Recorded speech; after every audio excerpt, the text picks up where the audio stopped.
আসসালামু আলাইকুম ওয়া রাহমাতুল্লাহি ওয়া বারাকাতুহু। আহলান বিকুম ফি হালাকাতিনা। আজকে হলো দ্বিতীয় পাঠের দ্বিতীয় অংশ।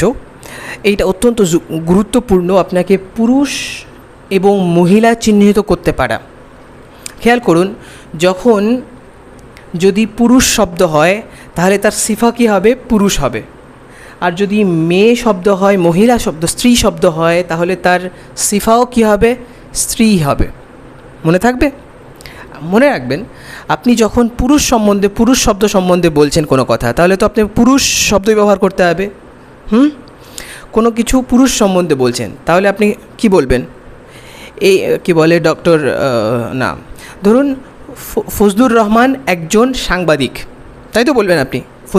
ফজলুর রহমান যেহেতু কি বলে পুরুষ, তাই সাংবাদিক শব্দটাও পুরুষ। এখন যদি বলি কি বলে আমেনা, ঠিক আছে, ফজিলাতুন্নেসা, ধরলাম ফজিলাতুন্নেসা একজন সাংবাদিকা। ফজিলাতুন্নেসা একজন কি? সাংবাদিকা বলতে হবে। ফজিলাতুন্নেসা কি? সাধারণত মেয়ে শব্দ। তাই এর যেটা আপনি এর সম্বন্ধে যেটা বলছেন সেটাও কী হতে হবে? কী বলে মানে স্ত্রী শব্দ হতে হবে। একই রকমভাবে এখানেও তাই, সিফা সবসময় তার মৌসুফ যে হবে তার মতো হবে। এটা পুরুষ হলে এও পুরুষ হবে। দেখুন, আলামুন জামিলুন। আলামুন মানে একটি পতাকা, জামিলুন মানে সুন্দর, তাহলে আলামুন জামিলুন মানে একটি সুন্দর পতাকা গেল। এবার আসুন, হাদিকাতুন মানে একটি বাগান। তো হাদিকাতুন এর সাথে, আর জামিলাতুন মানে সুন্দর, তো হাদিকাতুন জামিলাতুন একটি সুন্দর বাগান। একটি সুন্দর বাগান। দেখুন, দুটো শেষে কি আছে? যেহেতু এটা শেষে কি আছে? গোলতা আছে, তো এটা শেষেও কি আছে? গোলতা আছে। গেল এটা? এবার এখানে খেয়াল করুন, কুফলুন জাইয়িদুন।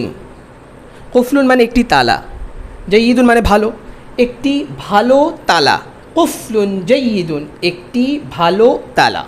কুফলুন জাইয়িদুন একটি ভালো তালা। এখানে আসুন, মিরওয়াহাতুন, এটা মেয়ে শব্দ। মিরওয়াহাতুন একটি ফ্যান। জাইয়িদাতুন ভালো, এখানেও তুন, এখানেও তুন, এখানেও তুন। মিরওয়াহাতুন জাইয়িদাতুন একটি ভালো ফ্যান। একটি ভালো ফ্যান গেল এটা। এবার এসুন, এবার দেখুন, মসজিদুন কবীরুন। মসজিদুন কবীরুন, মসজিদুন মানে একটি মসজিদ, কবীরুন মানে বড়। তো মসজিদুন কবীরুন এটাও পুরুষ, এটাও পুরুষ। খেয়াল করেছেন? আমি পুরুষ মহিলার যে আরবি আছে ওটা খুব কম ব্যবহার করছি, এই জন্যে যাতে আপনাদের বুঝতে অসুবিধা না হয়। পুরুষকে মুযাক্কার বলে আর মহিলাকে বা স্ত্রীকে মুআন্নাস বলে, ঠিক আছে? তো মসজিদুন কবীরুন একটি বড় মসজিদ। এবার আসুন, মাদ্রাসাতুন, এটা কিন্তু মহিলা শব্দ, মুআন্নাস। মাদ্রাসাতুন কবীরাতুন একটি বড় মাদ্রাসা বা স্কুল, বিদ্যালয় যাই বলেন, একটি বড় মাদ্রাসা।